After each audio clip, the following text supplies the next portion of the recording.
संसाधन एवं विकास। संसाधन से अभिप्राय यह है कि वह वस्तु या पदार्थ जो मानव की आवश्यकता की पूर्ति करता है, संसाधन कहलाता है।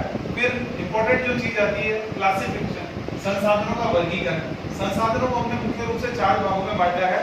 पहला जो है उत्पत्ति के आधार पे कि संसाधन की उत्पत्ति कैसे हुई, उस आधार पे 2 तरह के संसाधन, जैव संसाधन, अजैव संसाधन, यानी बायोमेटिक और नॉन बायोटिक।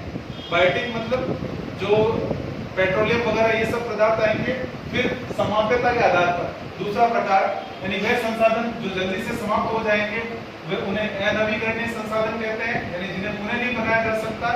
नवीकरणीय संसाधन जिन्हें फिर से बनाया जा सकता है, जैसे जल ऊर्जा, पवन ऊर्जा, सौर ऊर्जा।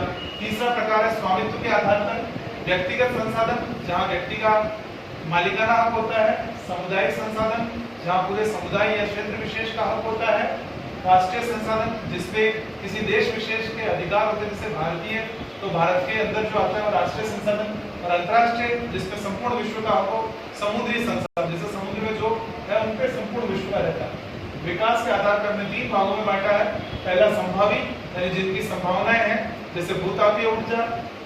विकसित, जिनका हम वर्तमान में उपयोग कर रहे हैं। और संचित, जैसे राजस्थान के अंदर पेट्रोलियम गैस का पाया जाना और पेट्रोलियम पदार्थों का पाया जाना, जिनका भी उपयोग नहीं हुआ, वो संचित संसाधन के अंतर्गत आते हैं। इस प्रकार संसाधनों को मुख्य रूप से 4 भागों में बांटा गया है। संसाधनों के संरक्षण के लिए जो पहली हमारी मीटिंग हुई है, वो पृथ्वी शिखर सम्मेलन रियो डी जेनेरो में 1992 में हुआ, यानी विश्व शिखर सम्मेलन 1992 रियो डी जेनेरो 1992 में हुआ। इसकी चर्चा अगले वाले वीडियो में करेंगे। Thank you.